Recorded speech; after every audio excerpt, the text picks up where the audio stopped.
So I get asked a lot of questions about how to wire up the headlights for these kits on the Boxsters, on the 986 and the 987. So I thought I'd do this video to show you guys. When you buy the headlight, first of all, let's talk about part numbers. So I'm going to turn this round. So what you need is the headlights you buy, whether you buy them brand new or secondhand off eBay, they have to be the Xenon ones. So they have to have XEN in this part code here. These numbers can vary, but the most important thing is that what you'll find is a lot on eBay, instead of saying XEN, they'll say AFS, which are the headlights that are designed to turn when you corner. They won't work for what we need to do, right? And of course, sod's law, the most you'll find on eBay will say AFS there. So a lot of the time you might have to bite the bullet and buy brand new ones from Porsche. You know, they're over £1,000 each, but you know, they're the face of the car. So sometimes you just got to think, well, you got to spend to get good results. So, you know, I've had to do it a few times because I couldn't find them. I think you'll get a better sort of rate if you buy a pair from Porsche as opposed to one. But anyway, please don't sue me, Porsche, if you're reading this. But anyway, so that's the part number, right? Now, when you get your headlight, it won't have anything like this here. There'll be a circle with a plug that looks like that, or the other side, yeah? Because originally that goes on that, right? And this is the ballast, the original ballast. And what will be, there'll be a big blank circle here, which is where this sort of fits to, right? The reason why I'm saying this is don't waste your money buying these because they don't work, right, for what we need to do. I've only got these because I found them on eBay for like a very good price. I think it was I got them for about 60 quid a pair. Apparently this actually costs over 300 quid or something ridiculous from Porsche, right? I actually bought this direct from Porsche, which cost about 12 quid, which links up to the actual bulb, but of course it doesn't work. So maybe I can sell that at a profit later day. Anyway, so what you need to do is when you buy one of these headlights, right, you won't get the bulb and the kit for the main headlight, yeah? You'll get the bulb included at the bottom bit, which is your main beam, but you won't get this bit. So what you need to do is you need to buy off eBay sort of like a Xenon kit that supplies its own ballast and then the connection and the bulb, right? So in terms of wiring, I'm going to show you what we need to do next. I'm going to start a new video. So what you have here is you take off the back, right? And you won't have any of this here. You'll have just basically this metal clip, which is where your Xenon bulb fits in. And when you buy that kit with the ballast, it will have a connector here to connect to the bulb. And then the other end will be two power wires, a positive and negative. And then you'll just have the ballast. And annoyingly, on the ones that I managed to buy, although it didn't come up in the description, I had this extra bit, which must be like a transformer or something. On my other headlight, I bought it from the same place and it didn't have this bit, which, okay, it's not the end of the world. Apparently it makes it more reliable, but there you go. So what you need to do is, this is the plug where on the original car it powers the headlights. In the kit you'll get a diagram, and also in the kit you'll get the plugs like this, right? And you only need to wire up 5 sections within the plug, right? So I'm sure we'll cover in another video the actual wiring of the headlight wires, etc, etc. In terms of these plugs, there's a special knack to them in terms of getting the pins in. There's videos on YouTube on actually how to do them, all right? Because if you just try and force them in without doing it properly, you'll ruin it. And once you get the pins in, you won't be able to get them out. But if you actually look at the pins, you can see there's only 5 connectors there. The 4 big ones and then that one little small one.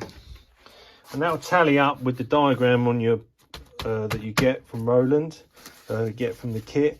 You can see I've used the same piece of paper 3 times now, hence why it's a bit knackered. I don't know what that is. I think that might actually be red wine, to be fair. I've got some there, but okay. Now, what you have here is obviously you're going to have 2 wires going into a big hole that's, you know, huge, the size of that circle, right?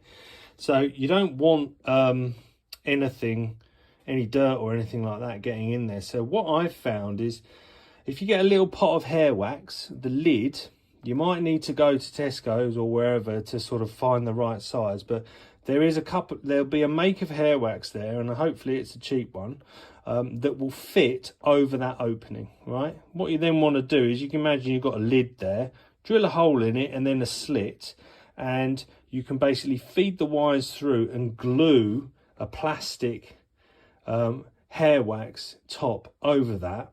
And then what I've done is I've just smothered it in, you know, Stickaflex and all that, which is all waterproof, because you're never going to need to take those wires out, right? That's all firmly in there just to seal that hole. Again, what you'll find is on the top bit, you'll have that circle, which is where this thing goes, right?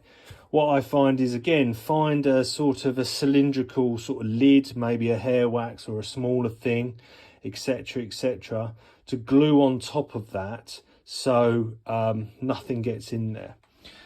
If I'm going to try and turn this over without breaking anything or scratching anything, you probably can't see it, to be fair, from there. Yeah, so basically you see this, right? That's going out through the top, and that, there are a couple of connectors that connect to that, right?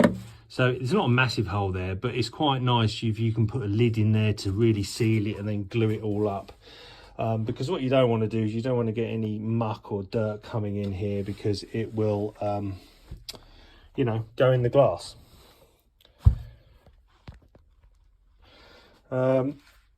Okay. So the only other things I suggest you do on the headlight, right, are there'll be things sticking out here, right, which, to be honest with you, serve no purpose. Well, in fact, actually, there'd be a fixing point here where this thing used to go. That sort of gets in the way, to be honest with you. I just file them off because I don't want them catching on stuff like that there. So you can get rid of that. When you buy your headlight, you should get your headlight tray with it, which is there. And then the only other thing is, if I just turn it around, when you fit up the headlight, you obviously have to mount these trays yourself and get the right height. Just get the headlight fitting in the hole perfect, right? Don't worry about alignment or anything like that, because basically these two sort of like big nuts are the things that align your headlight up and down and left and right. Okay, so it's not like the headlight has to be in the hole at a certain position to be right. It just needs to sit in there nice, and then you can adjust it when the time is right with it's just an Allen key sort of like hole there. All right, so that's how you adjust your headlights once they're done. So here you can see, so the previous video ended, I don't know why, but anyway, so here you can see this is the plug for the headlights. What I also have in here is the wiring for the side indicators. I think it's that one. Yeah, it must be, because there's only 2 wires there. And then this is the wiring for the DRLs, yeah? So the lights that go there and the front indicators. And in terms of, while I'm here, right, on the old headlight tray, don't do what I did a few years ago, and this is quite awkward to get in and out, right, and it will do your head in when you're trying to fit up that light and also get this tray in line, because the trays are not attached to the wings, unfortunately. You have to put them in yourself. So you can see here, oop, that's my key that's just dropped. The tray is bolted to the inner flitch of the wings, and it bolts. You see those 2 rivets there? That's the other part of the tray sort of attached. and the headlight then just sort of sits on that sort of shelf, right? And it's a bit of an arse to get it in and out, yeah. Don't do what I did and cut this bit off, right?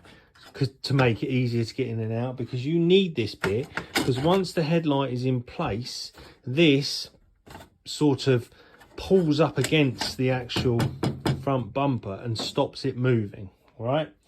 I mean, I know the headlight trays aren't that much money, but you know, you don't necessarily want to do that. What I found is on the headlight trays, when you get this, it will be more of a tray, you know, there'll be edges here.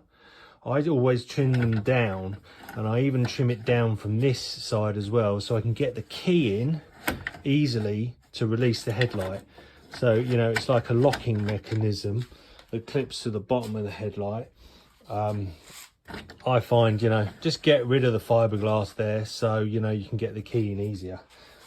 What I might do is, if I can remember, is even create a hole in the tub there, so you can actually release the headlights like you do on the standard Porsche and even on the Boxster through a hole.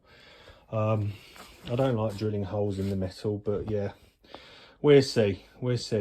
Often, you know, once you put the headlights in, that's it. Yeah, I've had them in the white car for over 2 years and I haven't had to change them.